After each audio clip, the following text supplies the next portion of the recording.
First Impressions welcomes you now. Oh.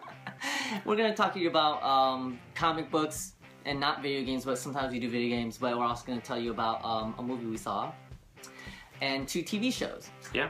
The comics this week are going to be for January 28th, 2015. My name is K.C'arl Lee. And I am Jaysen Headley. I'm just going to launch right into the first comic book of the week. First one I read this week was Gotham Academy number 4. Now this is a book that I have really been enjoying, and I know I said this about issue 1, about the art, that I loved the art. But I love the art even more now. It just keeps getting so better. Nice. It just looks like a cartoon, right? And like the you saw the art of it, right? Great. Great colors. I really love the characters, and I really love that, you know, I'm gonna spoil a little bit here, but there's a page that you turn where she's like in this, between the walls, and she sees this big monster, and I'm sure you would know what character it was, but I wasn't sure. But you would kind of expect that to be the last page, because you'd be like, oh, well, she's gonna be now afraid of this monster. But it was more like, and then there was more, and she was like, I'm not afraid of you, but I need your help. So it kind of like turns itself. It's a really good like teen fantasy, comedy, romance. It's just very, very fun, and it's this great mashup of like manga and comics. I love it. I gave it a 4 out of 5. Cool. I did Deathstroke number 4.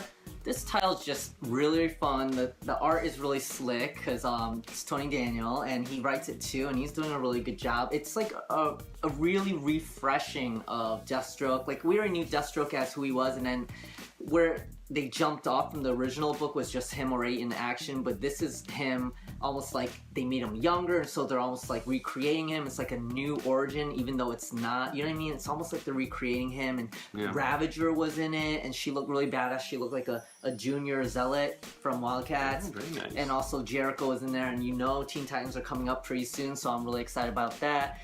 And I don't know, they might have said that he might have been gay, and I wish he had white hair and Batman was at the end. I thought it was awesome, so I give it a 4.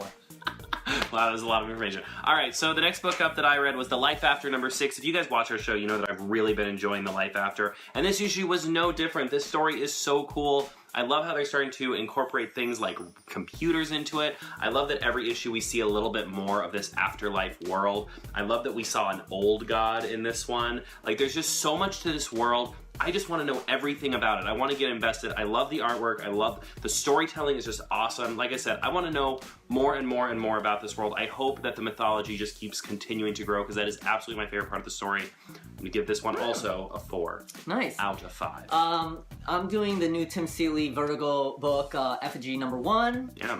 And I love the cover. I think it's on Milton, whatever the guy's name is.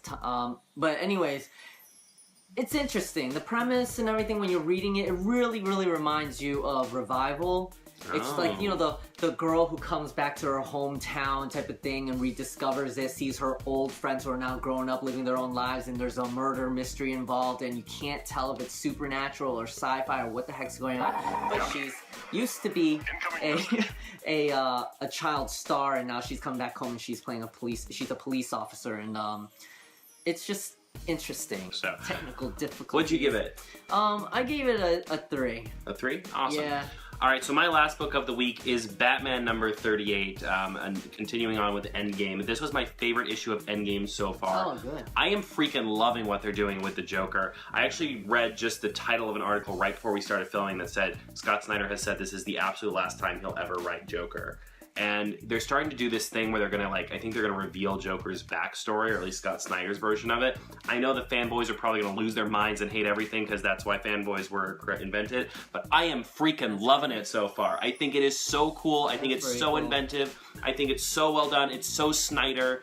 I love it. The only reason that Life After and Gotham Academy got 4s is so that I can give Batman a big fat stinking 5, because it was an awesome issue. F&G. I just want to say F&G. F&G. I meant Effigy. But anyways, Bitch Planet 2, McCormick. You know, this wasn't going to be one of my books this week, but I ended up being one of my books this week, and this multiverse was 1,000 pages. Yeah, it's really interesting. It's almost like, it's, you know, somewhat futuristic, and it really, really, really reminds me of Running Man.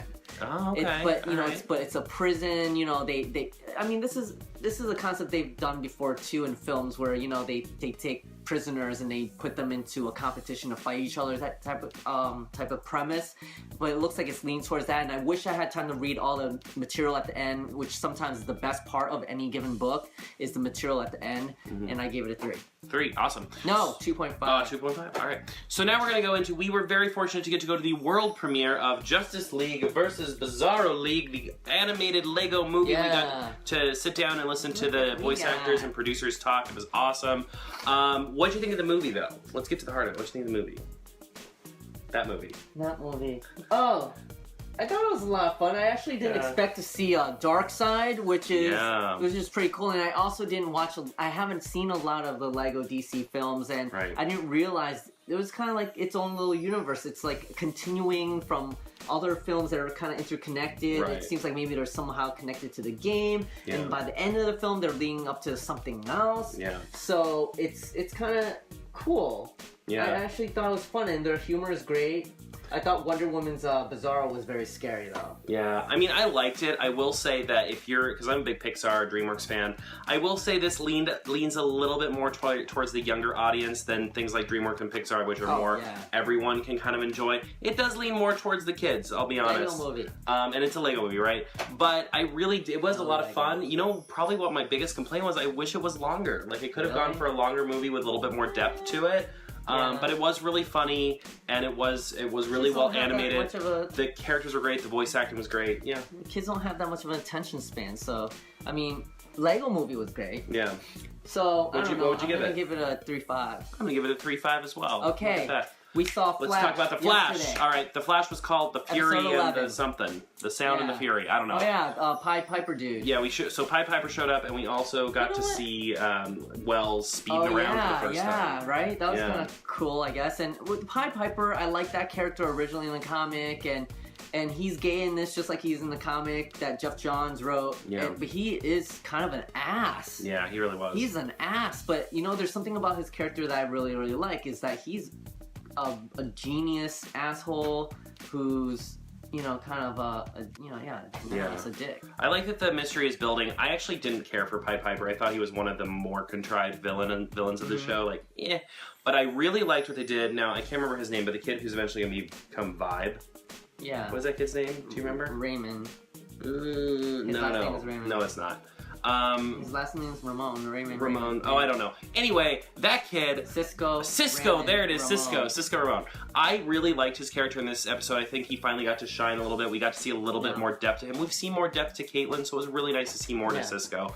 And that was kind of my biggest thing I liked about I don't really like Pied Piper because he's an ass, but I liked the history that they put him into, like with Wells and everything, how they incorporated that. Yeah. But I didn't think it was that great an episode, actually. Yeah. And I don't like that they changed it into sonic powers. I don't know. They should have connected that to Black Canary and Arrow, and I gave it a 3. Okay. I gave it a 3 as well. But now, let's talk about freaking Arrow tonight. Yeah, Arrow. You know, last week when I talked about Arrow and I was saying, like, what's with Laurel looking really dumb fighting at the end? Now it makes sense, because in this episode, you see her really looking dumb. That was great! But on purpose, because she's not ready to be out there fighting. So I thought that was really good. That's one part I actually really liked. I loved that a lot, actually. I liked that she was that Arrow isn't back around, and it creates these new dynamics, and I wish he wasn't coming back so soon, and I like where they're going with Ray Palmer. Yeah, oh my god, he's the best character of the show, Ray Palmer. Yeah, he's kind of outshining Felicity a little bit. Yeah, I mean, I love Felicity, but Ray Palmer has become, like, I love every scene he's in. He's great. Yeah, so, I don't know. I mean...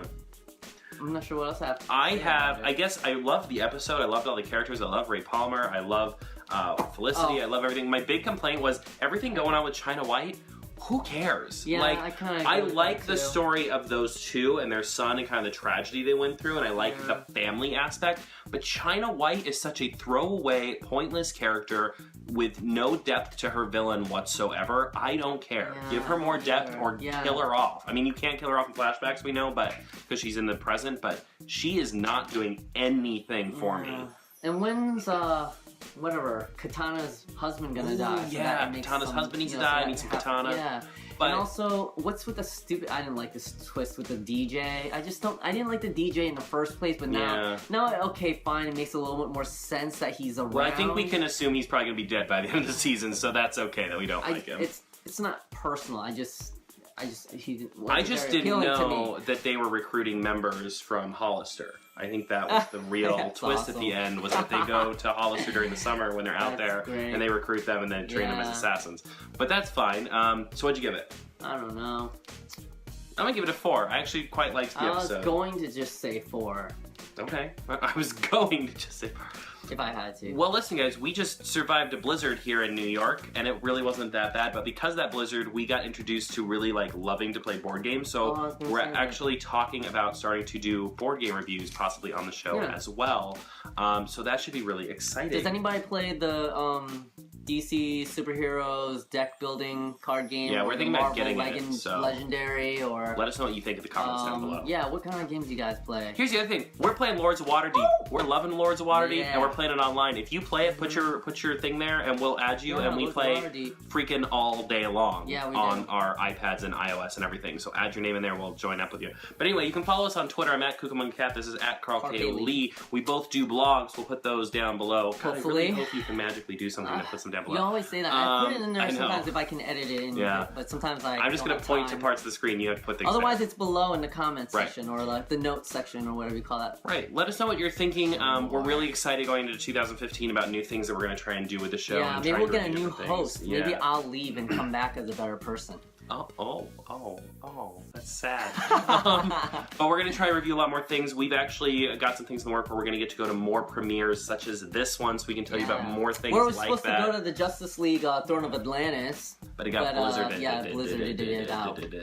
Yeah, so we couldn't go. So we didn't get to go to that. But anyway, follow us, like us, tell us what you think. We love talking to you guys. Yeah, and we'll bash see you. us, man. Tell us what you hate about us. You don't have to, though. So we'll see you guys next week. Okay.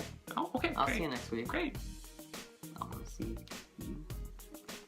next week. There's some guy out there who's like, oh, he's talking to me. Yeah, I'll see you later. Oh, wow. Okay.